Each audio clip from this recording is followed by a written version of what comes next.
გამარჯობათ მეგობრებო. სასიამოვნოა თქვენი ნახვა. თქვენ ხართ დღეს ჩვენი გადაცემის სტუმრები. გადაცემა წმინდა ილია მართლის გზით. მოგვენატრეთ სიყვარულს გამხელა უნდა და გულახდილობა. წინაურ შაბათს გასაგები მიზეზების გამო რა თქმა უნდა არ შედგა ჩვენი გადაცემა. დღეს პარასკევია და ადმინისტრაციამ გადაწყვიტა რომ დაგვითმოს პარასკევი დღე. ამიტომ შევხვდებით პარასკევობით. 7-ის ნახევარზე და ერთი თხოვნა არის რომ ვინც ხართ ჩვენიანები, ანუ ქრისტიანები, მართლმადიდებლები, პატრიოტები, ძალიან გთხოვთ ხოლმე რომ ჩვენი გადაცემა გადააზიაროთ, დადოთ Facebook-ზე, ამის გადმოწერაც ადვილად შეიძლება, YouTube-ზე იდება ყოველთვის ჩვენი გადაცემები, ობიექტივდებს ამ გადაცემებს და თუ შეიძლება რომ თქვენ გვერდზე გადაიტანოთ და შემდეგ გააზიაროთ ხოლმე რომ რაღაცნაირად უფრო მეტი განშლა და გამფენა კონდეს ჩვენ გადაცემას და იმ სიგნალებს რასაც ჩვენ ამ გადაცემიდან ვუშვებთ ეთერში წმინდა ილია მართლის გზით ნამდვილად წმინდა ილია ჭავჭავაძე და მე ვფიქრობ რომ მეორე წმინდანი შეემატა კიდევაც ზეციურ დას საქართველოზე მეუხი ალბათ მალე დადგება ის დრო გარკვეული პერიოდის შემდეგ როდესაც ჩვენი წმინდა სინოდი მას აღიარებს და შერაცხავს წმინდანად. ჩვენ საყვარელ სულიერ მამას ადამიანს რომელსაც თითოეულ ქართველზე ქონდა დიდი ამაგი და ადამიანს რომელიც ყველას თავის მამად და მშველელად პატრონად მიაჩნდა და ჩვენ ყოველთვის ვფიქრობდით რომ რამე რო გამიჭირდეს თქვა ცხოვრებაში ძალიან მივალ უწმინდესთან და მე ვიცი რომ მიმიღებს. და ასეც ყოფილა. ჩემო ძმებო და მეგობრებო, ჩემო დებო, საყვარელო ადამიანებო უწმინდესი ყველას ხვდებოდა განსაკუთრებით შვილმტარ დედებს და მამებს ხვდებოდა და ანუგეშებდა ადამიანებს რომელსაც სულიერ კრიზისში იყვნენ ადამიანებს რომელსაც მატერიალურ კრიზისში იყვნენ ყველას ანუგეშებდა და ძალიან ხელმისაწვდომი პატრიარქი იყო და თუმცა ამბობენ ხოლმე რომ სხვა პატრიარქები არ არიან ასე ხელმისაწვდომები სხვა ქვეყნებში და ასე გაჭირებული ადამიანი, უპატრონო ადამიანი ასე ვერ მივა უწმინდესთან და ვერ შეხვდებაო და ჩვენი უწმინდესთან კიდე ყოველთვის შეიძლებოდა შესვლა და უამრავ პატიმარს, უამრავ ადამიანს ეხმარებოდა და ეს ხომ მიცოდა ხალხმა და ხალხმა ამიტომ დაიტირა და ამიტომ იგლოვა მეგობრებო, იმიტომ რომ ჩვენ ყველამ დავკარგეთ მამა, სულიერი მამა. მაგრამ ჩვენ სულიერ მამას რა უნდა და რა სურდა მეგობრებო? რა სურდა რომ ყველა ქართველი მოქცეული იყო და უფლის გზაზე დამდგარი იყო და ეკლესიური გამხდარი იყო. ეს იყო მისი ესე იგი მოღვაწეობის დედა აზრი. და ჩვენც ესე უნდა გავაგრძელოთ ეს შემართება. ჩვენ გახარებული ვართ განსაკუთრებით ჩვენი ახალგაზრდობის შემართებით. ჩვენმა ახალგაზრდობამ გენი მაინც არ იკარგება ეს ქართული გენი და დაინახა თავისი მოძღვარი, ესეთ დიდი მოძღვარი. შეიცნო ის მისი ღვაწლი დააფასა და დადგა იქ სადაც უნდა მდგარიყო და მე ჩემ ახალგაზრდობას ჩემ გრძელგაზრდობას ვეთყვი იმას და ვთხოვ მუხტა ჩოქილი რომ გააგრძელონ ასე გააგრძელონ ოღონდ ეკლესიური ცხოვრებით წირვალოცვაზე დასწრებით აღსარებით ზიარებით გაეკლესიურებით და მოდი იცით მარტო ესე იგი ის კი არა რომ თქვა გული დაუწყდა გავახაროთ ჩვენი უწმინდესის უკტავის სული, მოიქცეთ, ვებრძოლოთ ჩვენ ბოროტ მიდრეკილებებს, ბოროტ უნებებს. ჩვენ ხო ვიცით ყველაფერი რომ ახალგაზრდობა რა დღეში გვყავს. სამწუხაროდ ამ ლიბერალიზმმა ბოლო 40 წლის განმავლობაში ძალიან მავნე მიდრეკილებების ჭაობში გადაგვიგდო ჩვენი ახალგაზრდობა და აქედან გამოხსნის ერთადერთი გზა არის ჩვენ კარგად ვიცით დედა ეკლესიასთან შეერთება, დედა ეკლესიასთან გაერთიანება და ეკლესიურობა და ხვალ და ზეგ რო გათენდება კვირა დღე ყველანი წავიდეთ ტაძრებში და ეს იყოს კეთილი ჩვევა დავდგეთ ლიტურგიაზე მოусმინოთ ქართულ გალობას შაბათს მოგეხსენებათ რა ხდება სახარება იკითხება ყველა ტაძარში 4-დან იწყება ზოგან 3-დან იწყება შაბათს ლოცვა აუცილებლად დავესწროთ შაბათს ლოცვას, სამწუხარო ლოცვას და ამ სამწუხარო ლოცვის დროს ჩემო ახალგაზრდებო, ჩემო ლამაზებო, იკითხება სახარება, ისევე როგორც კვირადილას. იკითხება სახარება და შემდეგ ხდება ზეთისწყება. საკურნებლად სულისა და ხორცისა.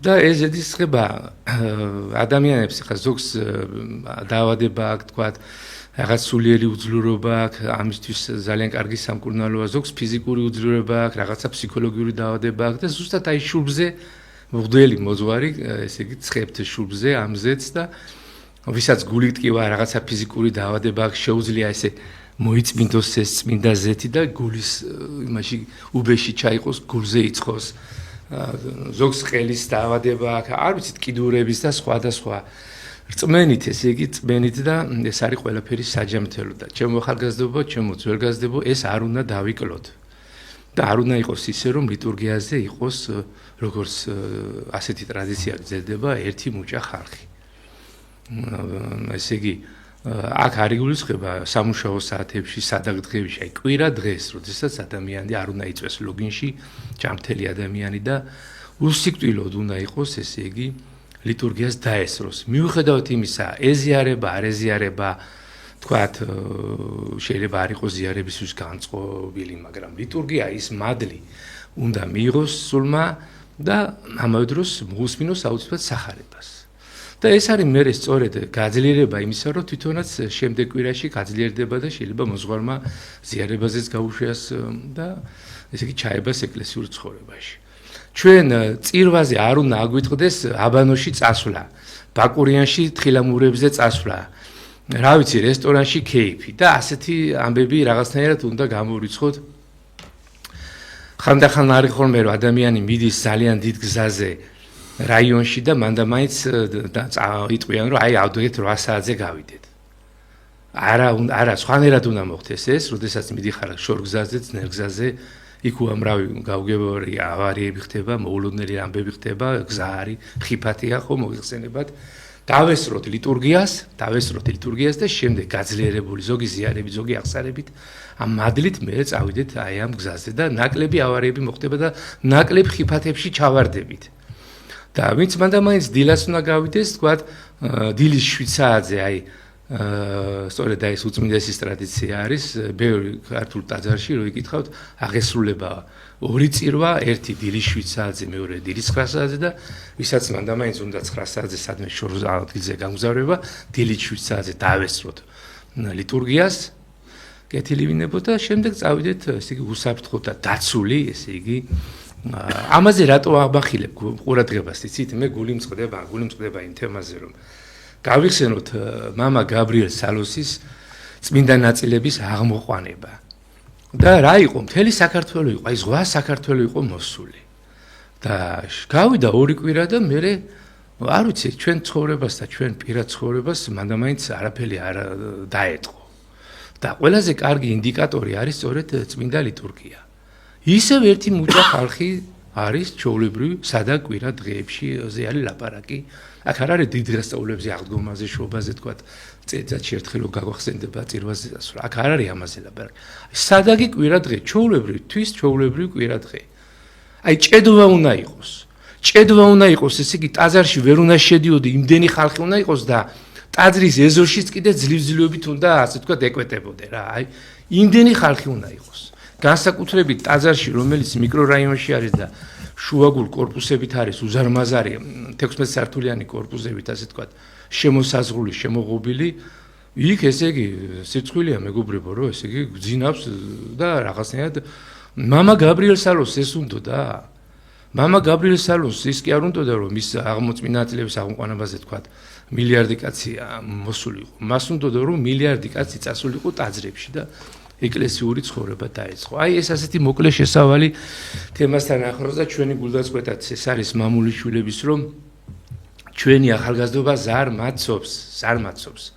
მოდუნებულია და ან Facebook-ზე ზის თქვა განუწყვეტელი ან მობილურში იჭკიტება განუწყვეტელი ზოგი ადგება კვირადილას და პირდაპირ მობილური თიწყებს და ასე თქვა ის ძვირფასი საათები რაც ლიტურგიაზე უნდა დახარჯოს ლოგინში წოლით ატარებს თან მობილური თამაშობს და თამაშით ჩვენ ვერ ავაშენებთ საქართველოს, თამაშით ჩვენ ვერ დავალაგებთ ჩვენ პირად ცხოვრებას, ვერაფერი ვერა თუ ესე იგი ეკლესიურად არ იკურთხა ჩვენი ცხოვრება და თქვენი მიმოიხედეთ, აი რა ხდება, ენგრევათ ოჯახები ახალგაზრდებს, ინგრევიან თვითონ, ენგრევათ საკუთარი ჯანმრთელობა. მე ხდება რომ ზოგი მოიხედავს ტაძრისკენ და ზოგს გვიან ვიდრე არაზრს, მაგრამ ხომ შეიძლება რომ ამ ხიფას გადავრჩეთ და სულიერად ჩამთელები, ფიზიკურად ჩამთელები, არა მარტო ჩვენ თავს უპატრონოთ, არამედ გვერდზე მეგობარს უპატრონოთ, მეზობელს დავეხმაროთ და სამშობლოს დავეხმაროთ. და არ იყოს გათიშულება. აი ბატონ გიგა რა სიტყვით აი ამ თემაზე ხა რაღაცა გიგანტური ამბები ხდება და თქვენც მინდა რომ შევმოგვიერთდეთ აი ამ საუბარს. გამარჯობათ მეგობრებო. ყველას გისამძიმრებთ ჩვენი დიდი მამის ამ ქვეყნიდან წასვლას. რა ვიცი ძალიან ძიმებგები იყო ყველა ჩვენთაგანისთვის და ძალიან გაგვიჭირდა. უბრალოდ მე პირადად ჩემზე ვიტყვი რომ რა ვიცი არ წარმომედგინა რომ თურმე პატრიარქი შეიძლება წასულიყო და ამ ქვეყანაზე აღარ ყოფილიყო. ამას ვერ აღვიქოვდი, იმიტომ რომ რა ვიცი, ეთყობა ადამიანი არის ესეთი რა, სანამდე საერთოდ ყველა როცა მამა, როცა მშობლები გყავს და როცა მამა გყავს, ყოველთვის გონია რომ მამა უნდა იყოს და იყოს და იყოს, მაგრამ დგება რაღაც დღე, როცა მამა მიდის. ზუსტად ჩვენმა პატრიარქმაც ამას მოგვასწრო. ძალიან დიდი ადამიანი წავიდა და მე მაგალითად ბედნიერი ვარ და მართლა ბედნიერი არის ჩვენი თაობაც, რომ აი ასეთი დიდი ადამიანის გვერდით ჩვენ მოგვიწია ცხოვრება. მოგვიწია ცხოვრება და ადამიანმა, რომელმაც შექმნა ეპოქა. განუმეორებელი ეპოქა შექმნა, რომელმაც თავისი საქმეებით დაამახსოვრა მთელ მსოფლიოს თავი. და იმიტომაც იყო დღესდღეობითაც და გუშინაც, გუშინწინაც და დღეების განმავლობაში და დღესაც, რომ ის სასაფლაოზე დღეს და მანამდე სიონის ტაძარში ამდენი მილიონობით, 10,000-ობით, 100,000-ობით ადამიანები მიდიოდა ბოლო რომ გამომშვიდობოდნენ პატრიარქს. ეს ჩვენთვის მაგალითი უნდა იყოს. პატრიარქმა ჩვენ შევკრა, პატრიარქმა ჩვენ გაგვაერთიანა, მაგრამ ჩემმა გიორგიმ რას თქვა, ის პატრიარქთან გაერთიანება, ზუსტად გიორგიმ რაც ბრძანა, უნდა იყოს დაგვირგვინება იმის, რომ ჩვენ უფრო მეტად უნდა ვიწამოთ ეკლესია, უფრო მეტად უნდა გავხდეთ მორწმუნენი და უფრო მეტად უნდა შევიყვაროთ ერთმანეთი. ზუსტად ეს დიდი სიყვარული იყო, აი დიდი სიყვარული იყო მართლა ყველა ადამიანში, რომლებიც აი 7 საათი, 5 საათი, 10 საათი რიგში იდგნენ იმისთვის, რომ პატრიარქს გამოთხოვებოდნენ. და აი ამან მართლა აი ერთი სიტყვას ვერ გაიგონებდი ადამიანისგან, რომ აი დავიღალე ახალგაზრდებიდან განსაკუთრებით, რომელიც ყველაზე მეტად გამიხარდა. იქ იყვნენ ახალგაზრდები, ძალიან ბევრი ახალგაზრდები, რომელიც აი მე მაგალითად ამდენი ახალგაზრდა ერთად მართლა არ მინახია. იყვნენ მოხუცებული ადამიანებიც, ჭარმაგი ადამიანებიც, ხალხი ავადმყოფი ადამიანები იყვნენ, რომელიც არც კი დაუწუწუნიათ 5 წუთი კი არა, 5-6 საათი იდგნენ რიგში. და ისე მიდიოდნენ, როგორც უნდა წასულიყვნენ. მადლობა მათ ამისთვის და მადლობა იმ დიდი სიყვარულისთვის და მადლობა იმისთვის, რომ ჩვენ თურმე ქართველებს ქართველობა შეგვჩენია და ჩვენი რწმენისთვის, ჩვენი პატრიარქისთვის გავაკეთეთ ის, რასაც უბრალოდ მთელ მსოფლიოში ვერავინ ვერ წარმოიდგენდა. აი ეს არის მთავარი და მთავარი კიდე რა არის იცით ხალხო, რომ მთავარი არის დავფიქრდეთ.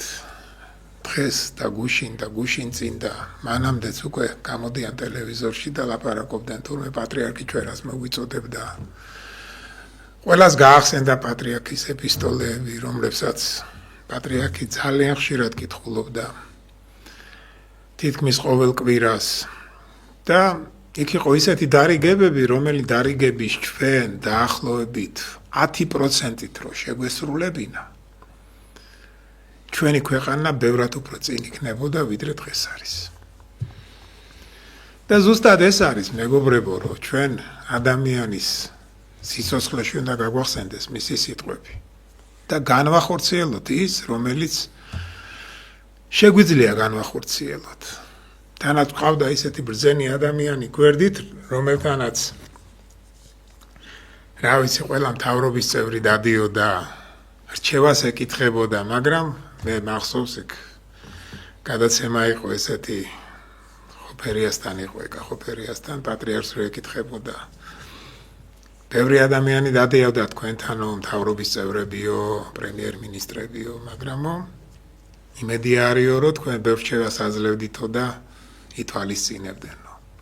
და პატრიარქს გაეცინა და ბრძანა ესეთი სიტყვა, რომ კიო დადიოდენო, ბევრნი დადიოდნენ, მაგრამო არც ერთი რჩევა არ გაუთვალისწინებიათო. და ეს არის ზუსტად ძალიან ცუდი. მე რა მინდა თქვა ისიც მეგობრებო, რომ დღევანდელი დღე ყოფილიყოს, გუშინელი დღე ყოფილიყოს, პატრიარქი ჩვენ გვერდით რომ აღარ არის უკვე. ეხლა უნდა გავითვალისწინოთ მაინც. ეხლა მაინც უნდა დავფიქრდეთ, რას გვეუბნებოდა ეს კაცი კარგს და რას გვეუბნებოდა ის ადამიანი ბრძნულს. და ჩვენ რო იმ გზით წავსულიყავით, დღეს ძალიან ბევრი პრობლემა მოხსნილი გვექნებოდა. მე კიდე რა მინდა თქვა, მეგობრებო, იცით? დღესდღეობით რა ვითარება არის მსოფლიოში ყველამ კარგად იცით. ადამიანები უკვე დაბნეულები არიან საქართველოში და ვერ ხვდებიან, რომ აი ამ ქვეყანას როგორ უნდა უშველოთ. ხანდახან არის ხოლმე, რომ პატრიარქი ყოველთვის ამაზე გვაფრთხილებდა ჩვენ და გვეუბნებოდა, რომ თქვენო არაფრის არ შეგიშინდეთო, მაგრამ ადამიანებს მართლა შეეშინდებათ ხოლმე. ეს მართლა ხდება, იმიტომ რომ ჩვენ ადამიანები ვართ. ჩვენ ვართ ჩვეულებრივი ადამიანები, რომლებიც ბევრი ჩვენთაგანი მორწმუნეა, მაგრამ არა ვართ ისეთი მორწმუნეებიც, როგორც მაგალითად პატრიარქი იყო და ის, რასაც გვეუბნებოდა, ხანდახან იმას ისე ვერ გებულობდით, როგორც უნდა გაგვეკო. იმიტომ რომ ამის გაგება ცოტა სხვანაირია. ადამიანი არის ჩვეულებრივი, რომელსაც შიშით შეიძლება რაღაცის კონდეს, ხვალინდელი დღის შიშიც კონდეთ, მაგრამ ადამიანი, რომელიც ღმერთთან ახლო არის და ღმერთის წამს, მას ბევრად უფრო ადვილად შეუძლია ეს ცხოვრება გაატაროს, იმიტომ რომ მას შიში აღარ ექნება ხვალინდელი დღის. მე ერთი რაღაცა მინდა გირჩიოთ, მეგობრებო. აი დღეს გიორგიმ თქვა და თქვა ძალიან კარგი სიტყვები, რომ ყველა ჩვენთაგანი უნდა მივიდნენ ეკლესიაში, ყველა ჩვენთაგანი უნდა მივიდეს. დღევანდელი დღე, მაგალითად თქვა, აგერ შაბათი კვირა მოდის, რომ მივიდეთ ეკლესიაში, მაგრამ მე მოვუწოდებ კიდე ჩვენ მთავრობას, რომ მთავრობის წევრებმა, იმიტომ რომ მთავრობის წევრებს ძალიან ბევრი რაღაცა ევალებათ დღევანდელ დღეს უკვე. და ესეც არის რა, ისინი მართავენ ჩვენ ქვეყანას და იმ ხალხს, რომელიც მათ აბარიათ. პირველ რიგში მაგალითი მათ მოგცენ. მათ მოგცენ მაგალითი და ისინი მივიდნენ ეკლესიაში ყოველ შაბათს, ყოველ კვირას დაესწრონ კვირაობით ლიტურგიას. ხალხს დაანახონ, რომ იცით რა ხალხო, აი ჩვენ ვართ ეკლესიურები. ისინი რომ მივლენ იქ, თუ არ არიან ეკლესიურები, ნელა-ნელა მაინც გახდებიან, იმიტომ რომ იქ შეიძლება მოჩვენებითი სიარული დაიწყონ, მაგრამ როგორც კი მივლენ იქ, ეკლესია სიმხელა ძალა აქვს, რომ არ შეიძლება ადამიანი სხვანაირი არ გახდე. ამიტომ მოუწოდებ მათ პირადად, რომ პირველ რიგში ისინი მისულიყვნენ წირვაზე ყოველ კვირას. თავის მოძღვართან. თუ მოძღვარი ყავთ, თუ არა ყავთ, აიყვანონ მოძღვარი და იარონ. და გამოსაჩენ დღეებში ნუ ილიან მარტო, როცა ეხლა გაგერ გვიახლოვდება აღდგომა და ვიცით, რომ აღდგომის დღეს ყველა დაიჭერს ძალიან დიდ სანთელს და დადგებიან ეკლესიაში. აი ეს მინდოდა მეთქვა, მეგობრებო, და კიდე რა არის მთავარი, იცით? მე ყველაზე მეტად რაზე დამწყდა გული, რომ არ თქვა ეს არ შემიძლია. ვიცით ხო, 4 დღე და ღამის განმავლობაში ადამიანები რიგში იდგნენ და პატრიარქის გამოსამშვიდობებლად რომ მისულიყვნენ დაახლოებით 7, 8, 9, 10 საათი უწევდათ რიგში დგომა. იმიტომ რომ მეც ესე მომიწია და ძალიან რთული იყო, მაგრამ ერთი ხმა არ ამოუღიათ მეთქი, რომ ვამბობ მართლა ესე იყო. მე უბრალოდ გამკვირვებია ვისი, იცით, აი ჩვეულებრივი მოხელეებისგან, თუ გინდათ პარლამენტის წევრებისგან, რომლებიც არ არიან ახლა ისეთი ოდიოზური ფიგურები. ჩვეულებრივი პარლამენტის წევრები არიან, რომლებსაც ხალხისთვის სულიც არაფერი არ უთქვათ. მინისტრის მოადგილეები არიან, არ არიან ისეთი ფიგურები, რომ საშიში ყოფილიყო ხალხთან, რომ დამგარიყვნენ და ზუსტად, აი მე უბრალოდ მიგვირს ხოლმე რა. ესეთი მომენტი როგორ არ უნდა გამოეყენებინათ, რომ აი ჩვენ ვართ ხალხის გვერდით და ის პატარა ერთი დღე დაღლილიყვნენ იმ ხალხთან ერთად. ისე გვერდით კი არ უნდა შესულიყვნენ. იმ ხალხთან ერთად მე ვლაპარაკობ პრემიერ-მინისტრზე, მე ვლაპარაკობ მინისტრებზე, რომლებსაც დაცვაც ახავთ და იმათ პრინციპში არ უნდა მისულიყვნენ. იმ ხალხთან არ უნდა შეიძლება პროვოკაცია მოხდარიყო. მე ვამბობ იმ ჩვეულებრივ პარლამენტარებზე, ჩვეულებრივ მინისტრის მოადგილეებზე, რომლებსაც შეეძლოთ აი ეს გამოეყენებინათ როგორც პიარი. მაგრამ მე ვფიქრობ, რომ უბრალოდ იმათ ეს არ შეუძლიათ რომ გააკეთონ, იმიტომ რომ ისინი გამპარტავნებულები არიან. ისინი ხალხთან არ არიან. აი ესეც აჩვენებს რა. ამიტომ ვეუბნები და ვთხოვ მათ პირადად სულ ყველას, რომ აი ეს მომენტი ვერ გამოიყენეთ. აი ხვალიდან, ზეგიდან მაინც გამოიყენეთ, რომ ეკლესიაში მიდით ხალხთან ერთად დადექით. თქვენს უკეთესები გახდებით, მე გეუბნებით და ხალხის მეტ პატივს გცემთ. მეტ პატივს გცემთ, მე გასწავლით ამას. გეუბნებით, რომ ეს ესია. აი ეს მინდა და ჩემო გიორგი მეთქვა ახლა მომენტისთვის. მეგობრებო, ნამდვილად უწმინდესთან მე პირადად ორი შეხვედრის დაორგანიზება გავაკეთე. ფარმ კომპანიები შევხვდით, ქართული ფარმ კომპანიები ერთი სადღაც 7-8 წლის უკან. მაშინ ესე იგი სულ ესე იგი იყო ეს პრობლემა, რომ კანონმდებლობა არ იყო დახვეწილი, იყო რაღაცა რეფორმის გატარების წინაპირობები, გვემუქრებოდნენ ლიცენზიების ჩამორთმევას, გადაღებული თუ იცით, ახლა ბევრი არის საქმის კურსში კიდევაც განსაკუთრებით ის ადამიანები, ვინც ფარმაციის დარგში მოვაწვევენ ის კომპანიები, მაშინ გვეუბნებოდა მთავრობა, რომ ევროპული ლიცენზიები უნდა გქონდეთ დროულად, ჩვენ გადავშევდივართ ევროპაში და საჭიროა ევროპული ლიცენზიები რომ გქონდეს, ეს GMP-ის სერტიფიკატები და ლიცენზიები, წარმოების ლიცენზია არსებობს, ესეთი GMP-ის ლიცენზია, რომელიც ევროპაში აქვთ კომპანიებს და ესე იგი ამის აუცილებლობა იყო საჭირო და გვეუბნებოდნენ, რომ დროულად გადადის და დედლაინი გვითხრეს. აი ამ დროში უნდა გადასულიყავით. რა თქმა უნდა, ამას ჩვენ ამის ფინანსები არ გქონდა, ქართულ კომპანიებს, ქართულ წარმოებებს ამის თანხები ყველამ ვერ მოიზიდა ამის თანხები, იმიტომ რომ ამას მილიონობით ევრო ჭირდებოდა, სად გქონდა ჩვენ ამის ბრუნვა და მივედით უწმინდესთან. როგორც ჩვენ მამასთან.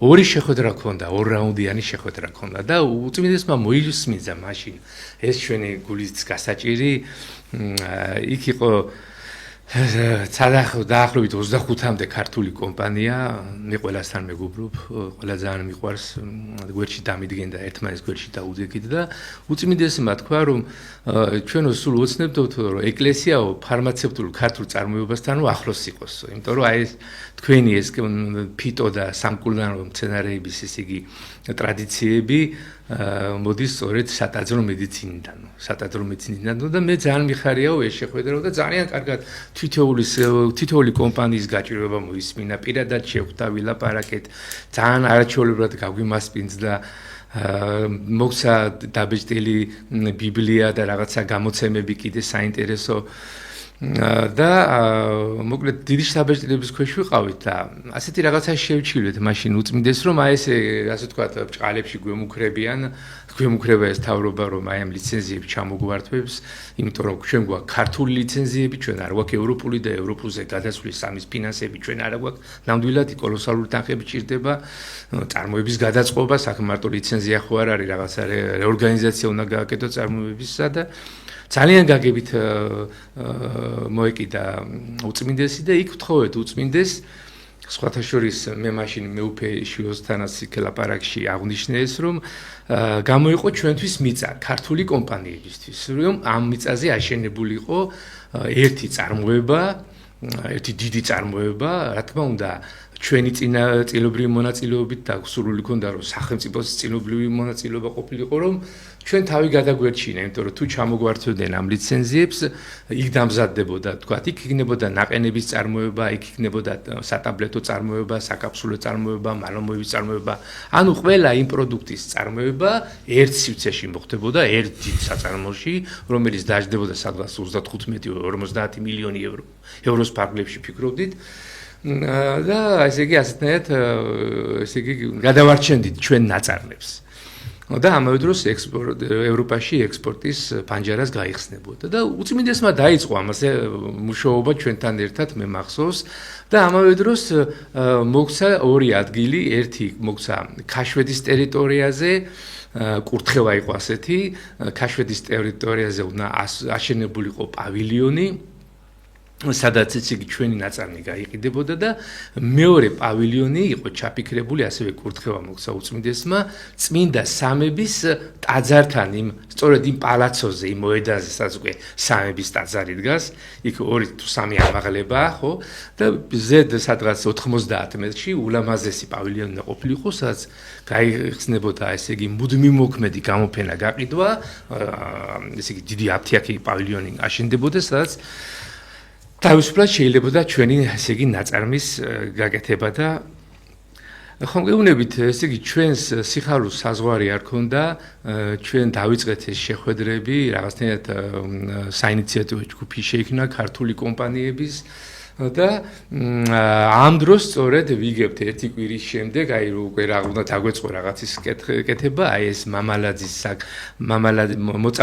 მამაოს რომ დააპატიმრეს უწმინდესის მოწამვლასთან დაკავშირებით თქვენ გახსოვთ მაშინ მთავრობის წევრები გამოვიდნენ და აი პროცესი მიდიოდა მე დააკავეს რომელიღაც მამაო და ასე შემდეგ მოკლედ ესე იგი ეს მეხის გავარდნასავით იყო ჩვენთვის ჯერ დავიზაფრეთ ყველა და მე ნუ ჩვენც მოგვერიდა რომ ამ პირობებში რომ სამთელი პრესა და ტელევიზია ხმაურობდა უწმინდესის მოწამვლის მცდელობები რომელიც ასე თავრობამ გააჟღერა თავის პირით რაღაცა გავჩერდით და მე ეს პრობლემები ისე წავიდა მე კოვიდი დაიწყო თქვა და ეს საქმე პრაქტიკულად ჩაიშალა არ გამოგვივიდა თუმცა კურთხევა დარჩა და მე უფეშიოსთან ეს ერთ-ერთ შეხვედრაზე მე გავაჟღერე და იქ საპატრიარქოს თანამშრომლებმა ახლიდან ესე იგი ვილაპარაკეთ ამ თემაზე. მაგრამ რატომ ვამბობ მე ამას? ესე იგი ჩვენი უწმინდესი არა მარტო ქართულ ფარმაციას, არამედ საერთოდ ქართულ წარმოებას ფარველობდა და დიდი გულშემატკივარი იყო ყოველგვარი ქართულისა, ქართული მცირე მეწარმოებისა, ქართული მცირე ბიზნესისა. და საქმე რაში არის იცით რომ იქ პირად საუბარში ითქვა კიდევაც რომ მე მედიაშიც გაჟღერდა რომ მთავრობის წევრებზე მაშინდელი მთავრობის წევრებზე რომ მოდიანო ჩემთანო ესე იგი ნუ ტელევიზიასთან ერთად ალბათ რომელიც ეს მე რაღაც რეკლამაც იყო რომ მოდიანო ჩემთანო ჩევას მეკითხებიანო ვეუნებიო ჩევასო კურთხევას ვაძლევო და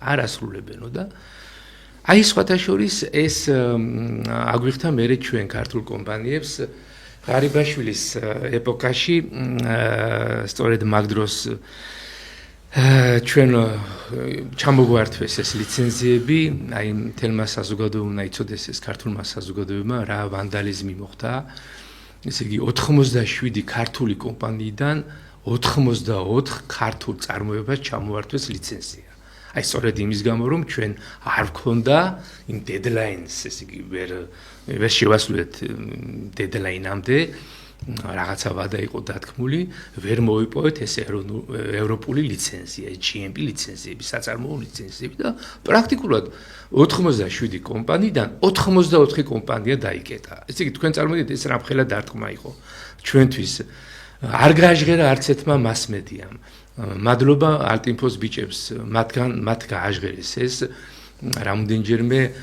რამოდენიმე ქართულმა არასამთავრობომ გააჟღერა მადლობა ქართულ ტივის სწორედ ბატონ თემურის რომელმაც თავის ტელევიზიაში რამოდენჯერმე გააჟღერა იქ მე რამოდენჯერმე გამოვედი მადლობა ბატონ სოსო მანჯავიძეს, მადლობა ბატონ ლევან ვასაძეს, მან თავის ერიმედიაში გააჟღერა, იქ ორი გადაცემამდე და ბატონ სოსო მანჯავიძეს ჰქონდა ამ პროცესებთან დაკავშირებით და ამავე დროს ბატონმა სოსომ თავის ტელევიზიაში სალტეშიც გააჟღერა ჩემთან ერთად ეს პრობლემა რა, მაგრამ პრობლემა დარჩა პრობლემად ქართული კომპანიები ჩიოდნენ, ესე იგი ჩვენ ჩიოდით სასამართლო პროცესებიც, ესე იგი ჩავნიშნეთ და იმართებოდა ამასთან დაკავშირებით, მაგრამ ხდებოდა ესე იგი დროის გაყვანა და გაჭიანურება და ყოველ 6 თვეში ერთხელ გადავადდებოდა სასამართლო. პრაქტიკულად ესე იგი ბოლო-ბოლო ისე ჩამოგვარდეს ეს ლიცენზიები 87 კომპანიიდან 84 დაკეტეს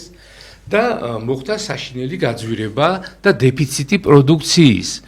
იმის მაგერად რომ ესე იგი ქართული პროდუქცია ყოფილიყო საათიაქო დახლებზე, შემდეგ რა თქმა უნდა უკვე ჩვენ ამას აღარაფერს აღარ ვაწარმოებდით და შემოვიდა თურქეთიდან პროდუქცია და ხალხს პენსიონერებს უპატაკას ღარიბაშვილის მთავრობამ, რომ აი ჩვენ გავაიაფეთო ესე იგი პროდუქცია და როგორი გაიაფება იყო ეს მეგობრებო, როდესაც ჩვენ ამდენ კომპანიას ქართულ საწარმოებს დაკეტავ პირიქით ესე იგი სიმწირე შეიქმნა ქართული ნაწარმის იგივე ელემენტარულია იოდის დეფიციტი გახდა, ბრილიანტის მწვანეს, ჩამოსასხმელი დაფასებული სპირტის, ნებისმიერი ქართული ნიშადურის და ასე შემდეგ უამრავი დამამშვიდებელი წვეთების და სხვა და სხვა. და ეს ჩანაცვლა თურქული და შემდეგ უკრაინული და უფრო ძვირი საშუალებებით, ხო და რა გაიაფებაზე იყო ლაპარაკი. არ შეხვდა მაშინ ბიზნეს ომბუდსმენი დაგვემალა, რატომღაც ჩვენ გვინდოდა რომ ღარიბაშვილის ყურამდე ესე იგი მიეტანა ეს პრობლემა და არ შეხვდა ბიზნეს ომბუდსმენი და პრაქტიკულად ძირითადი ეს ლიბერალური მასმედია და სახელმწიფო მასმედიის გამო ვიყავით იზოლაციაში. ხოლო აი მცირე ეროვნულმა ტელევიზიებმა გაგვაშუქეს, რომელმაც რა თქმა უნდა ამინდი ვერ შექმნა, იმიტომ რომ მაყურებელი ცოტა ყავს. რატო ვამბობ ეს? რატო ევუკავშირებ ჩვენს უწმინდეს ამას?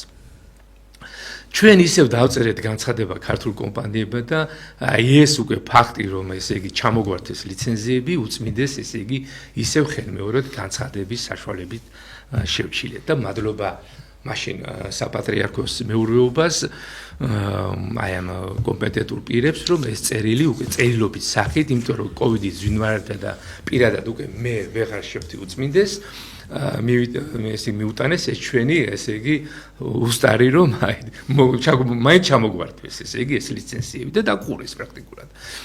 და ყველამ გულთან მიიტანა იქ ეს ჩვენი მდგომარეობა და მითხრეს რომ აი დარეკეო ჩვენ უწმინდეს ამას მოვახსენებთ და დარეკეო შენო ხალხში ხშირად რეკეო და ნუ ერთი ორჯერ მოგზალები დავრეკე რა თქმა უნდა ხშირად როგორ დავრეკავდი და ნუ მე რადგანაც უცებ პასუხი ვერ მივიღე ვიფიქრე რომ ნუ რაღაცა გაჭიანურდებოდა და ერთხელაც აი გეუნებით ესე იგი სანაპიროზე მანქანით მოვდივარ დაღონებული სასამართლო პროცესი ისევ გადაგვიდეს არ გვაღრიზეს ესე იგი ეს გამართლება ამ ქართულ კომპანიებს და დაღონებული მოვდივარ საღამოს ხანია და საპატრიარქოდან მირეკავს სწორედ ერთ-ერთი ძალიან კარგი ადამიანი და მომახარა რომ გიორგიო ნუ გეშინიაო შენიო ამბავიო დადებითად გადაწყდა შენი არა ქართული კომპანიების ეს ამბავიო დადებითად გადაწყდაო და როგორ მეთქი აი სასამართლომ დაგხურა მეთქი რა აი პრაქტიკულად დახურულები ვართ ესე იგი არ გაითვალისწინა ჩვენი სარჩელი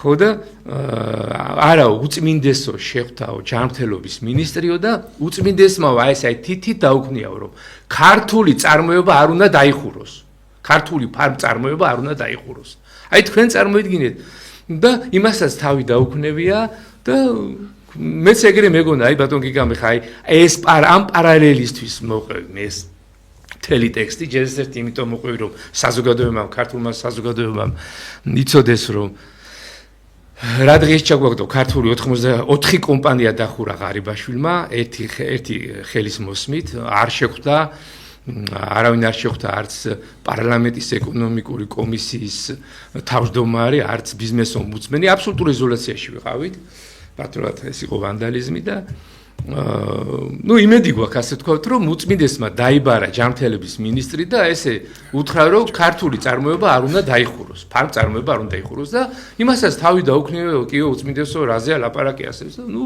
გვიხარია რომ გონია რომ რაღაცა საშველი იქნება აი ზუსტად ასე თავს დაუქნევდნენ უწმინდეს არაფერს არ აკეთებდნენ არაფერს საერთოდ და არაფერი არავის ესე იგი ისე დაგვაუთოეს ცხელი უთოთი და ისე ჩამოგვართეს ლიცენზიები რომ პრაქტიკულად რა მოხდა მეგობრებო უამრავი კომპანია გაკოტრდა მოგეხსენებათ იმ ჩვენ მეგობრებს ქართულ კომპანიებს მიმდინარე კრედიტები ჰქონდათ როდესაც ლიცენზია ჩამოართვეს, პროდუქტი არ დაადებინეს, იმიტომ რომ ზოგი ქიმიურ საშუალებებს აწარმოებდა და ესე იგი აკრძალული იყო, ესე იგი GMP-ის ლიცენზიის გარეშე. დღემდე აკრძალული ალბათ ამის შეტანა, ეხლა არ ვიცი რა სიტუაცია და გაჩერდნენ, ესე იგი ეკონომიკური ობიექტები გაჩერდნენ რა და ეს ბანკის ვალები, მიმდინარე კრედიტები, ტრანშები აღებული რო ქონდათ, გადავარდნენ დიდ თანხებში, გაკოტრდა და დაიხურა უამრავი მიმწოდებელი, ვინც აწოდებდა თქვა შუშის ფლაკონს, თავსახურს, ეტიკეტს, ეს ესე იგი ძეწყვია ეგეთი, სტამბები დაიხურენ და უამრავი ხალხი დაჭდა ქუჩაში. ამის შესახებ თქვენ იცით? არავინ არ იცის, იმიტომ რომ მასმედიას ეს არ ერთხელ არ მივხვდეთ პატარა მასმედიებში გამოდიოდი ჩვენ, ერთხელ დიდ მასმედიას, რომელიმეს გინდა ლიბერალურს, გინდა არალიბერალურს, გინდა სამთავრობოს, გინდა არასამთავრობოს, არავის არ გაუჟღერები, ერთხელაც არ დაუძახივართ, რომ ჩვენ ეს ფართოდ გამგვეხილა. 87 კომპანიაში, 84 კომპანიაში, 3 კომპანია დატოვეს. 84 კომპანიაში რამდენი თანამშრომელი იყო, რამხელა ვალდებულებები ჰქონდათ, რამხელა სასაწყობო ნაშთი დარჩათ. თქვენ წარმოგიდგენთ რა რამხელა ზარალია და მილიონებს, ასეულ მილიონებს ურტყავს ეს. და მე მგონი ეს ძალიან საინტერესოა. და მე ერთ რამეს ვიტყვი რომ აი ასე როგორც გიგამ თქვა რომ უწმინდესთან მიდიოდნენ, კი პირდებოდნენ და აი ესეთანაირად ატყუებდნენ უწმინდეს. აი ეს არის დიდი სიცხვილე მეგობრებო. და იმ მინისტრმაც მე გვარს დასახეს არ დავასახელებ, სწორედ იმ პერიოდში როცა ლიცენზიები ჩვენ ჩამოგვარდეს, მე პირადად საპატიო რქოდან დამირეკეს და მითხრეს რომ თანახმა დავეხმარებიო, რაზე ალაპარაკია, ყველა პროგრამას მოგვარებ ქართულ წარმოებას. და მოაგვარა ეს წარმოება.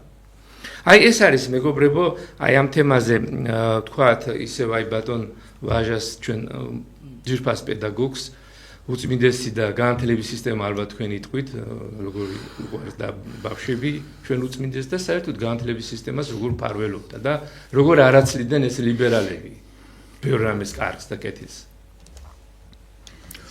მე ვსალმები აუდიტორიას და მათთან ერთად კიდევ ერთხელ უსამძიმრებ მთელ საქართველოს ჩვენი ეკლესიის ყველაზე დიდი პატრიარქის გარდაცვალებას.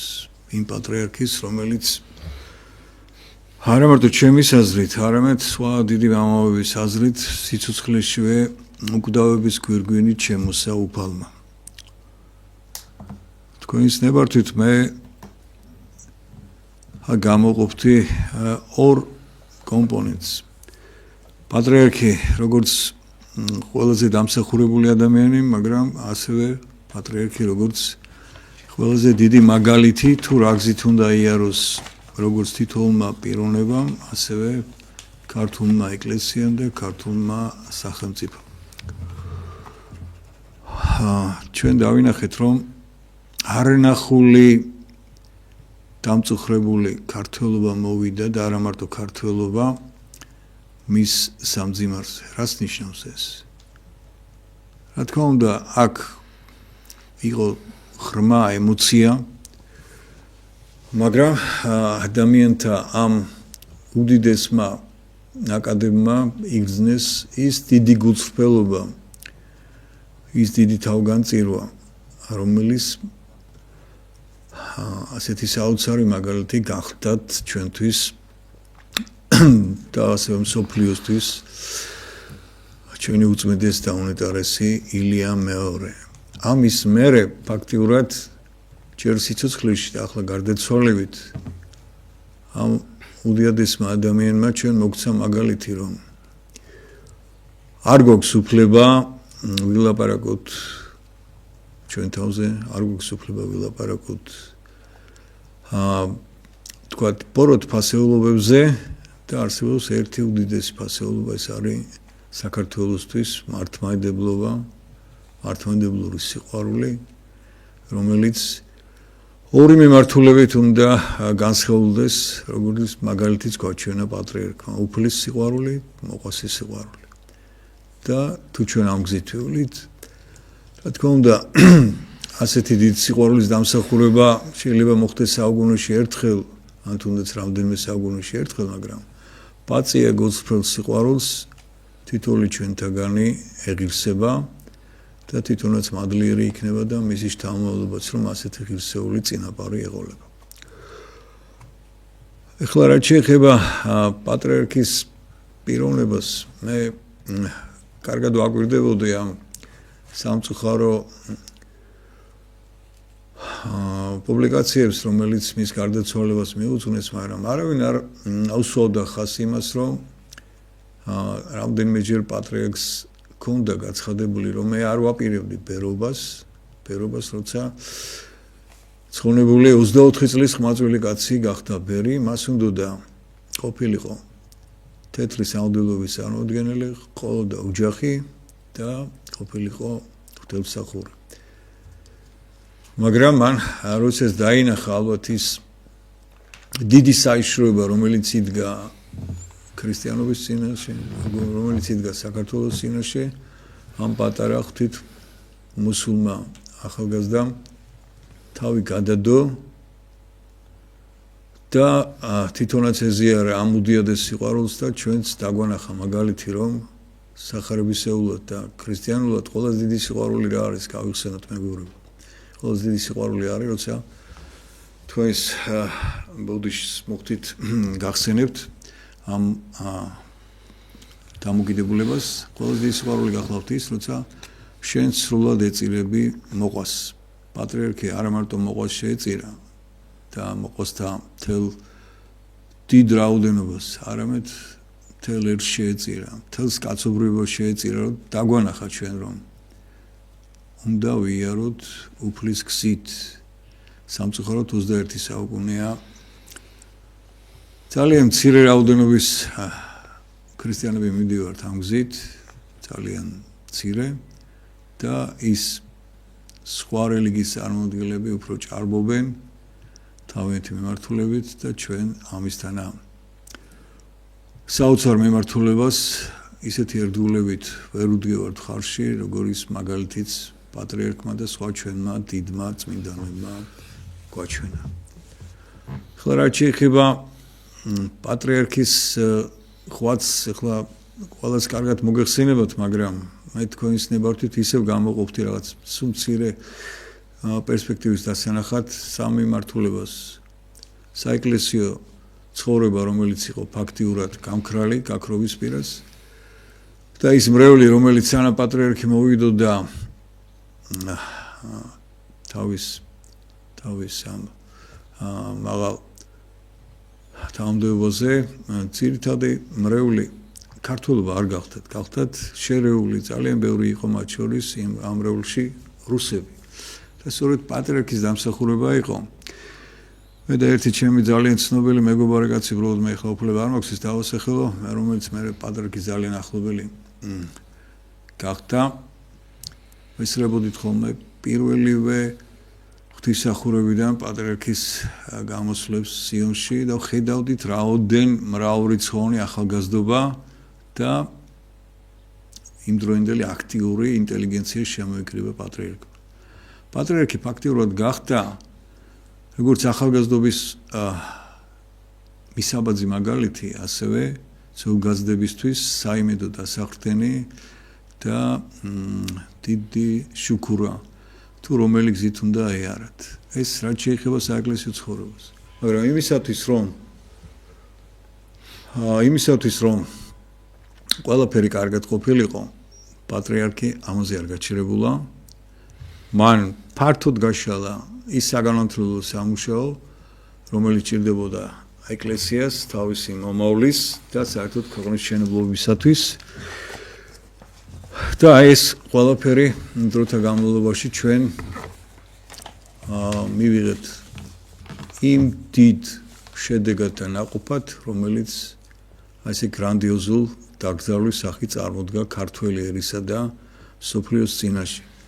ჩვენ არ გვაქვს უფლება ამის მერე ყველა შეგნებულ ქართველს ან მეტნაკლები შეგნების ქართველს რაიმე სერიოზული შეცდომა ჩავიდინოთ, უღალატოთ უფალს, უღალატოთ ერს და თუ უძლურებაში ვართ და არ შეგვიძლია მსახურება, ხალათზე მაინც უარი უნდა განვაცხადოთ, რადგან ჩვენს გვერდით და მარადიული საქართველოს წიაღში დაივანა უკვე ჩვენმა უდიდესმა პატრიარქმა. ყველას მოგისამძიმლებთ კიდევ ერთხელ და გისურვებთ მომავალ სულიერად ამაღლებულ საქართველოსა და გაბრწყინებულ მსოფლიოში ცხოვრებას. გმადლობთ ყურადღებისათვის. მადლობა ბატონო ვაჟა. ნამდვილად 4 წუთი დაგვრჩა. საკმაოდ დიდი ეპოქის დასასრულია ჩვენ ყველას გასიგრძე განებული რომ ჩვენი სამშობლოს შვილები ვარ და ჩვენ გვინდა ყველამ შევქმნათ ნორმალური სახელმწიფო, ნორმალური სახელმწიფო. ისეთი სახელმწიფო, რომელიც ჩვენ გვეკადრება, ჩვენ შვილებს ეკადრება და ჩვენ ისტორიას და საერთოდ ჩვენ პატარა საქართველოს ამერინიერს ეკადრება. და ეს ძნელად ხდება ალბათ, ეთყობა რაღაცა დიდებული იქნება, ამხელა დრო დაგვჭირდა ხო ეს პოსტსაბჭო და სივრცის გრევიდან დაწყებული ამხელა რამდენი დრო გავიდა და ეთყობა რაღაცა მართლა დიდებული მე ასე ვფიქრობ ხოლმე რომ რაღაცა დიდებული და კარგი იქნება, მართლა მაგარი სახელმწიფო ალბათ შეიქმნება აი ამ წარე გამოცილების ფონზე. და მე ვფიქრობ რომ მთელი ხალხი ისევ გაერთიანდება ჩვენ წმინდა ილია მართლის, ილია ჭავჭავაძის აი ამ დროშის ქვეშ უნდა გავერთიანდეთ, უნდა უფრო ძალუმად ვემსახუროთ მამულს, ენას და სარწმუნოებას, ჩვენი ახალგაზრდობის გასაგონად წავიკითხოთ სახარება, წავიკითხოთ საქართველოს ისტორია, წავიკითხოთ ჩვენი დიდი მამულიშვილების ცხოვრება, ბიოგრაფია და გავესწროთ მათ მოღვაწეობას. თუნდაც უახლესი წარსულის მამულიშვილებისა, ვინც თავი დადო, ვინც თავი გაწირა საქართველოსთვის და ვემსახუროთ ერს, ვემსახუროთ ორიენტაცია გავაკეთეთ აქეთ საქართველოსკენ, საქართველოს გულისკენ და არა ევროპისკენ, ამერიკისკენ და თუნდაც რუსეთისკენ და ჩინეთისკენ და სხვა. აი ამაში მოდი გავერთიანდეთ მეგობრებო ქართველებო და ნუ ვიკამათებ იქ რუსეთი, ამერიკა, ირანი თუ თურქეთი თუ ჩინეთი თუ ევროპა. ყველა შევთანხმდეთ იმაზე, რომ ვემსახუროთ ჩვენ ქვეყანას. არავინ არ არის ჩვენი პატრონი, არავინ არ არის ჩვენი მშვენელი. გარდა იმ ჩვენი წმინდანებისა, ვინც შეუვერთა აი ჩვენი უწმინდესი მფარველად, მფარველ ანგელოზად წავიდა საქართველოსი და ერიული გაგებით კი საქართველოს მოკავშირე არის მისი არმია და ფლოტი. არც არმია გვაქვს, არც ფლოტი, მაგრამ წმენა გვაქვს და ერთის გვეყოლება და მეორეს მეგობრებო. და მე მგონია ძალიან ბევრ პრობლემებს გადავჭრით.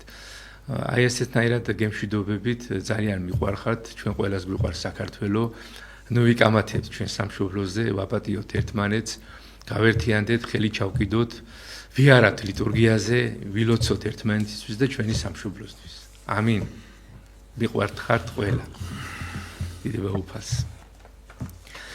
ყველაფერი სიკეთე და ყველაფერი კარგი გველოდება მომავალში და მე ვფიქრობ რომ აი ჩვენ მეგობრებთან ერთად მამულიშვილები ქართული ეს არასამთავრობო იღვაწებს უფრო მეტ ჩვენ გადაწყვეტილი გვაქვს რომ პარტიადაც ჩამოყალიბდეთ ეს იქნება ძალიან ისეთი პარტია ეროვნული სულისკვეთების მართლა კრისტალური წმინდა და წესიერი ადამიანებით კვალიფიციური ადამიანებით დიდი მამულიშვილებით ესე იგი დაკომპლექტებული და ჩვენ ჩავდგებით თქვენთან ერთად ხალხის სამსახურში, რომ ხალხს კონდეს არჩევნებზე არჩევანი, ერთ-ერთი არჩევანი ვიქნებით ალბათ ჩვენს პოლიტიკურ ასპარეზზე და ვფიქრობ, რომ თქვენ ინტერესებს და თქვენ იდეებს და თქვენ მისწრაფებს არ შევარცხნით. მადლობა ყველას, მადლობა უფალს ყველაფრისთვის.